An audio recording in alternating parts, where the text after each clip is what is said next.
तो हमने इसका फर्स्ट यूनिट ऑलरेडी कंप्लीट कर लिया है। अब बारी है सेकेंड यूनिट की, जिसमें है सेल्फ मैनेजमेंट स्किल्स। तो सबसे पहला सवाल ये बनता है कि what is the meaning of self management. तो self management is the ability to control one's emotions, behaviour, time and goals effectively. मतलब आप ये कह सकते हो कि सेल्फ मैनेजमेंट एक एबिलिटी है जिसके थ्रू कोई भी पर्सन अपने इमोशंस को, बिहेवियर, टाइम और गोल को इफेक्टिवली कंट्रोल करता है। इसमें नेक्स्ट टॉपिक है सेल्फ कॉन्फिडेंस। तो सेल्फ कॉन्फिडेंस क्या होती है? तो ये एक टाइप का बिलीफ होता है। कैसा बिलीफ? तो खुद की एबिलिटी का बिलीफ।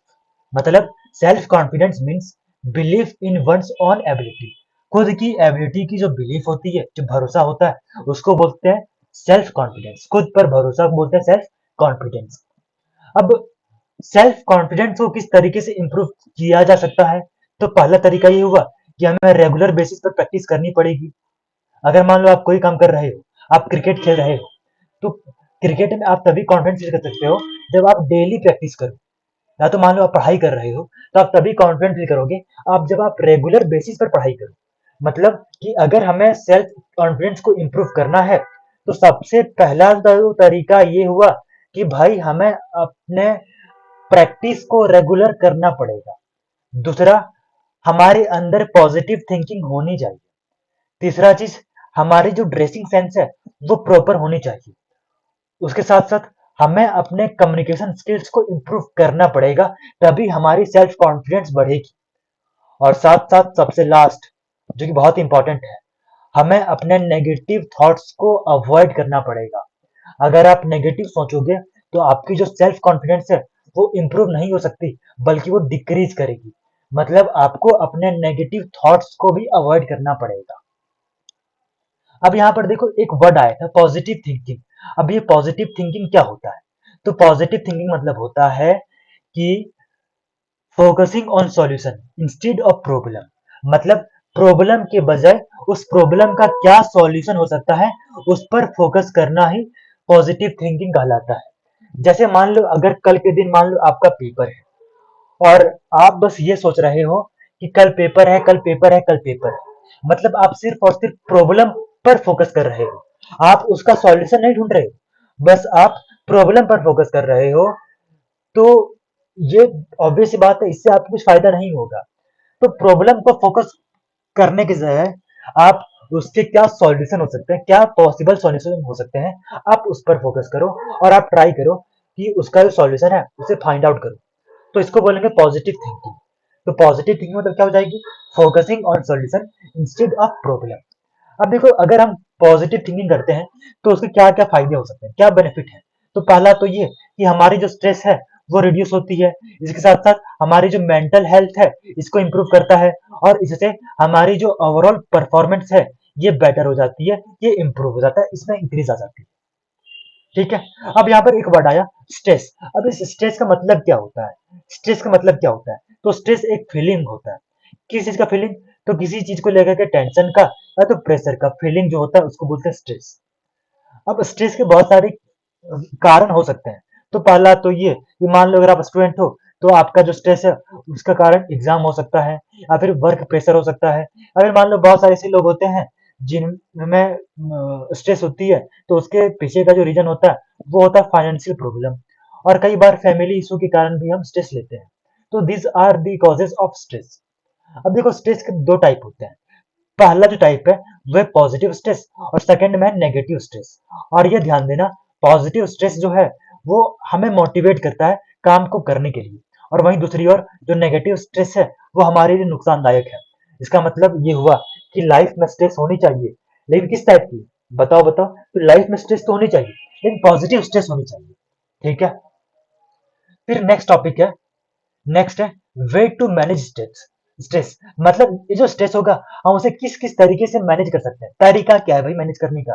तो पहला तो तरीका भाई सब लोग कहता है कि यार एक्सरसाइज करो। दूसरा, योगा और मेडिटेशन पर फोकस करो। तीसरा, टाइम मैनेजमेंट पर ध्यान दो। फोर्थ, प्रॉपर स्लीप करो। मतलब सही तरीके से सो, क्योंकि अगर हम सही तरीके से नहीं सोते तो कई बार हम स्ट्रेस लेना स्टार्ट कर देते हैं। मतलब हमारी स्लीपिंग भी प्रॉपर होनी चाहिए। और पांचवा जो कि बहुत इफेक्टिव साबित होती है कि जब भी आपको स्ट्रेस फील हो, आप किसी से बात करो। अगर आप अकेला रहोगे ना, तो आपको स्ट्रेस फील होगा। लेकिन जब आप किसी से बात करते हो, आपकी प्रॉब्लम को शेयर करते हो, तो आपका जो स्ट्रेस है, वो कम होता है। अब इस चैप्टर में नेक्स्ट टॉपिक है पर्सनल हाइजीन। तो पर्सनल हाइजीन मतलब ये होता है कि कीपिंग द बॉडी क्लीन, अपने बॉडी को साफ रखना। तो इसमें क्या क्या चीजें शामिल है? तो पहला ये, तो आपको डेली नहानी है, कपड़े साफ रखने हैं, डेली ब्रशिंग करनी है, उसके साथ साथ अपने हैंड को लगातार धोना है। तो these are include in personal hygiene. अब इसके क्या इंपॉर्टेंस है?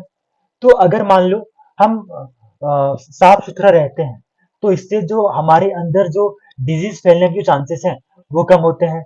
इसके साथ साथ हमारी जो कॉन्फिडेंस है, वो बिल्ड करती है। जैसे आपने इस चीज को ऑब्जर्व किया होगा, जब आप मान लो नहाते हो, लगातार नहाते हो, तो आप कॉन्फिडेंट फील करते हो।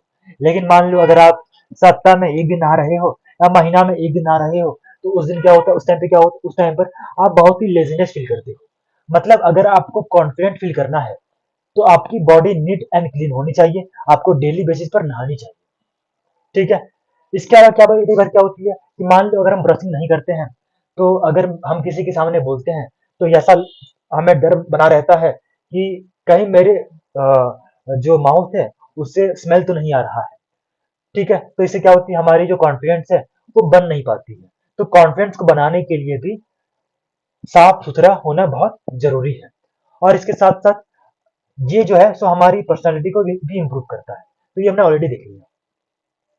फिर नेक्स्ट टॉपिक है इसमें टाइम मैनेजमेंट। तो टाइम मैनेजमेंट क्या होती है? तो time management means planning and organising time efficiently. मतलब सही तरीके से टाइम को प्लान करना और ऑर्गेनाइज करना, उसको बोलते हैं टाइम मैनेजमेंट। और इसके क्या स्टेप्स है? तो पहला तो ये कि टाइम टेबल बनाओ। लेकिन ध्यान रखना कि टाइम टेबल बनाने से कुछ फायदा नहीं है, बल्कि उस टाइम टेबल को आपको फॉलो भी करना पड़ेगा, तभी आपको इससे बेनिफिट मिलेगा, अदरवाइज नहीं मिलेगा। इसके अलावा आपको अपनी प्रायोरिटी सेट करनी पड़ेगी। जैसे मान लो क्या करना है आपको, खेलना है पहले, या पढ़ना है पहले, या मूवी देखनी है, या फिर मोबाइल फोन में इंस्टाग्राम यूज करना है, आपको करना क्या है? मतलब आपकी प्रायोरिटी सेट करनी है, आपके लिए फिलहाल क्या इंपॉर्टेंस है, आपको वो सेट करनी है, और उसके हिसाब से आपको काम करना है। उसके साथ साथ अवॉइड प्रोक्रेस्टिनेशन, मतलब आपको जो टाल मटोल है, उसे अवॉइड करना पड़ेगा। इसका मतलब क्या होता है? डिले। जैसे कहता है ना कि जैसे मान लो चलो इस काम को कल कर लेंगे, परसों कर लेंगे, तो वैसा नहीं करना है। उसके साथ साथ कंप्लीट टास्क ऑन टाइम। जब भी आपको कोई भी टास्क मिले, तो उसे टाइम पे कंप्लीट करो।